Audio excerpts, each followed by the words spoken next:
Taiwan, despite being the place where they shot Lucy, despite the place where they shot Life of Pi, it's not technically a place where it's very well known for shooting. It's a very well known place for art house cinema. But one thing that a lot of people is not aware of is that there are two Taiwanese, like Lincoln Wu from ILM. He was at ILM since from The Abyss, from James Cameron. He won the Oscar for developing a optical printer that's able to convert CGI images into the final film. And then you have Alex Ma that helped develop the stuff that was used on Avatar and Planet of the Apes. So Taiwanese people are very good in technology. We spoke to some of the top visual effects artists in Taiwan about their craft and the evolving industry, especially on the heels of Japan's historic Oscar win for visual effects in 2024 for Godzilla -1. Will Taiwan follow suit one day? This is Christopher Chen, executive producer and senior visual effects supervisor at Reno Studios. He's worked on huge Hollywood productions like Iron Man 2, Fast and Furious 5, and The Last Airbender. Then we start doing a lot of foreign stuff because we end up developing a special business where we bring the business from Hollywood into Taiwan. But working on huge foreign productions like the $30 million Saudi-backed series Muawiya comes with its risks as well. Securing payment sometimes is a challenge. Reno Studios faced risks of covering costs when payments kept getting delayed after completing the massive amount of VFX work for Muawiya. It's probably the most difficult show that I ever dealt with, aside from Naza 2 that got the box office records in mainland China. These were the two projects like really headache. But Naza was kept in Thailand and Singapore. And the Taiwan part, part of the reason why we were not able to do Naza 2 here was because everybody was so busy doing Muawiya. Muawiya is the name of the show. It's about the guy who unified what would be called Syria right now. The whole action happens in the year 950. Out of the 2,800 shots, Taiwan had to do half of it, 1,400. Things were a little bit disorganized because even the Saudis, they were not really experienced on that. So there was a lot of chaos inside the production. Hopefully people can enjoy it because it's a massive undertaking. I think 13 years ago, Richmond Hills, the company that won the Oscar for Life of Pi, actually opened a branch here in Kaohsiung.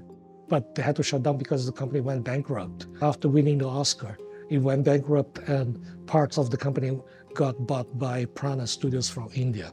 Technically, a lot of people don't understand that Taiwan has a lot of stuff that had happened actually during the late 80s and 90s. Taiwan used to be a major outsourcing of 2D animation, doing the Hanna-Barbera shows during the late 80s and 90s, doing Saturday morning cartoons. If there is a tradition, I think a lot of people don't understand that the Taiwanese in LA, they have a very long experience of being the middleman, the managers of a pipeline, that if they need to send to Asia, they pretty much hire the Taiwanese to manage the shows.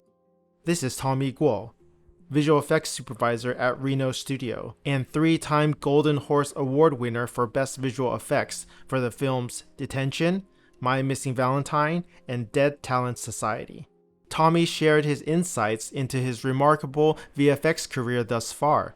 其实我觉得这3部片它的故事本身都够好，然后这部片都有被大家关注，所以特效才会被注意到。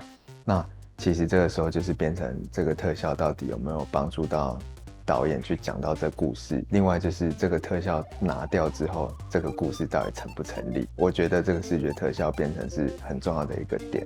然后另外是这3部片其实都是有一个摄影师拍的，就是那个周一贤哥。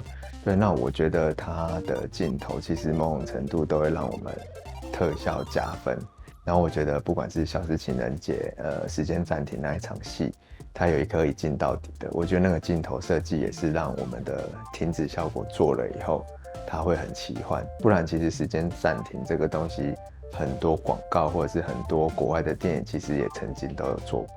那鬼才其实也是，就是我觉得他把很多戏剧张力的东西拍得很好，所以我们特效加上去以后，大家就会觉得哇，它的效果是更加倍。所以我觉得摄影师的风格跟摄影师的运镜，其实对特效是关联性非常大。关于哥吉拉，它是等于是奥斯卡第一次颁给视觉特效颁给亚洲公司嘛，然后这个有一些我可以分享的，因为刚好在去年的年底，我有去高雄做一个对谈，就是跟哥吉拉的特效总监对做对谈，然后我其实私下问他蛮多事情的啦。我们可能觉得光在预算上，我们就没有办法跟人家比，那到底你要做什么样的东西让人家记得？对。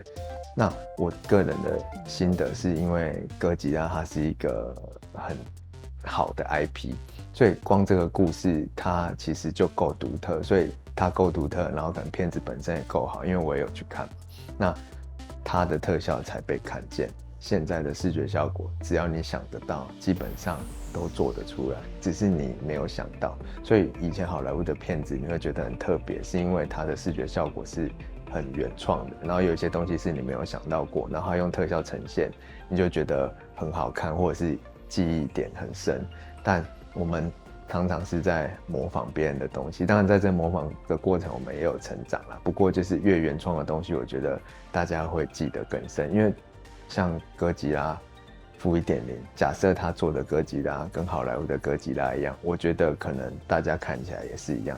但是它就是有一些不同，然后它有一个很日本风格的特效味道，那这个东西就是他们的东西，就等于是我们看韩国的特效也有韩国的味道，中国的特效也有，对啊，希望台湾可以找到自己的风格啦。Technically, what Tomi is going for is because Taiwanese films have absolutely no budget, right? But at the same time, we cannot have if there's no budget, we don't work. And yet, if you see around, we have approximately 120 people here working full time on those shows. So it's not that either you do that or that you do foreign films or either you do local films. I think the best approach is to do both. You have to think strategically about what's available here. It's like you can think a little bit outside the box. So maybe there's a different way to do it, and AI is going to be a main savior to that part because it opens the doors to a lot of possibilities.